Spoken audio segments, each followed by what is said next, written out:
नमस्कार, आपके साथ मैं हूं शुभांकर। हम सभी जानते हैं कि पिछले कुछ वक्त से भारत और चीन के रिश्तों में एक गर्माहट देखने को मिल रही है। सीमा पर भारत और चीन के सैनिकों का आमना सामना हुआ है। बहुत कुछ ऐसा हुआ है जो दशकों से देखने को नहीं मिला था। इन सारे विवादों के बाद भारत और चीन के रिश्तों में तल्खियां देखने को मिली।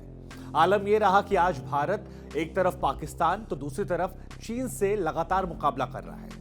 सर्दियां चल रही हैं, इन सर्दियों में बर्फबारी हो रही है, लेकिन इसके बावजूद एलएसी पर भारतीय जवान चीनी साजिशों का मुकाबला करने के लिए डटे हुए हैं। लेकिन जब ये साजिशें शुरू हुई और जब ये तमाम घटनाएं सामने आने लगी, उसके बाद भारत ने चीन को लेकर कड़ा रुख दिखाया। प्रधानमंत्री मोदी से लेकर भारत सरकार के तमाम मंत्रियों ने चीन को संदेश दिया। पहले चेतावनी दी गई, चेतावनी के बाद तमाम चीनी कंपनियों को बैन कर दिया गया।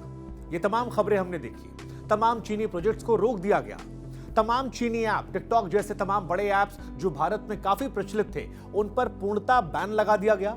और यहां तक कि भारत में स्वदेशी निर्माण को प्राथमिकता दी गई। लोगों से कहा गया कि आप चीनी सामानों का बहिष्कार करें, देश प्रेम की भावना जगाएं।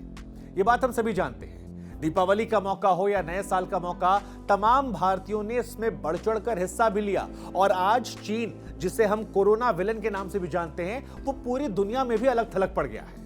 अगर आज के दिन की बात की जाए तो आज के दिन भी चीन को लेकर दो खबरें आई। एक खबर ब्रिटेन से थी, एक खबर अमेरिका से थी, क्योंकि वहां पर भी चीन की टेलीकॉम कंपनियों को लेकर कड़े प्रतिबंध लगाए गए हैं। चीनी सेना से तार जुड़े होने के चलते इन तमाम कंपनियों पर प्रतिबंध लगाया गया। यानी चीन पूरी दुनिया में अलग थलग पड़ता जा रहा है।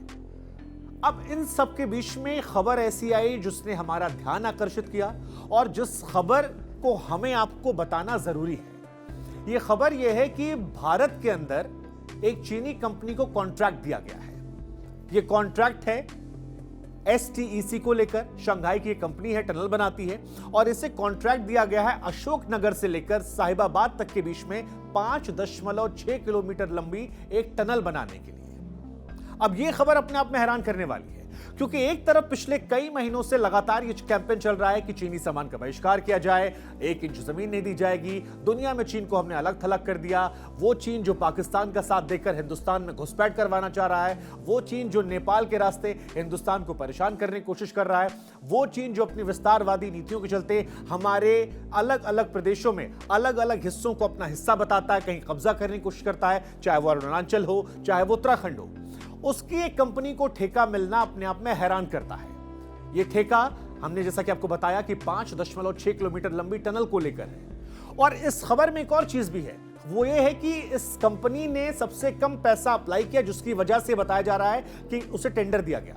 लेकिन इसी कॉन्ट्रैक्ट के लिए L&T ने भी अप्लाई किया था और इसी कॉन्ट्रैक्ट के लिए टाटा ने भी अप्लाई किया था। लेकिन इन दोनों कंपनियों को हटाकर अब ये जो प्रोजेक्ट है, ये शंघाई की कंपनी को दिया गया है।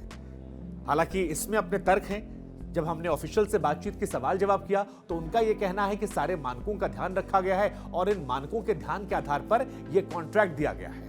अब यह सही है या गलत है, इसका फैसला आप तय करें। लेकिन यह खबर अपने आप में रोचक है। यह खबर अपने आप में सोचने पर मजबूर करती है कि एक ऐसा वक्त जब पूरा देश एक साथ सामने आकर चीनी सामानों के बहिष्कार के लिए सामने आ रहा है, जब दीपावली पर चीनी लाइटों को हमने हटाना शुरू कर दिया है, जब नए साल पर चीनी प्रोडक्ट्स का हम विरोध कर रहे हैं, ऐसे में क्या यह ठेका दिया जाना जरूरी था? क्या चंद पैसे जो कम चीनी कंपनी दे रही है कॉन्ट्रैक्ट के नाम पर, उसकी जगह पर किसी भारतीय कंपनी को मौका नहीं मिलना चाहिए था? इस सवाल को लेकर अलग अलग चर्चाएं होंगी, अलग अलग इसके विश्लेषण किए जाएंगे। आने वाले वक्त में ये खबर भी सुर्खियां बटोरेगी। लेकिन खबर बताना हमारा काम है। खबर को लेकर नजरिया क्या आपका है, वो जरूर हमें कमेंट बॉक्स में बताइएगा। हमारे चैनल को सब्सक्राइब भी कीजिएगा, अलग अलग प्लेटफॉर्म पर हमसे जुड़िएगा। फिलहाल नमस्कार।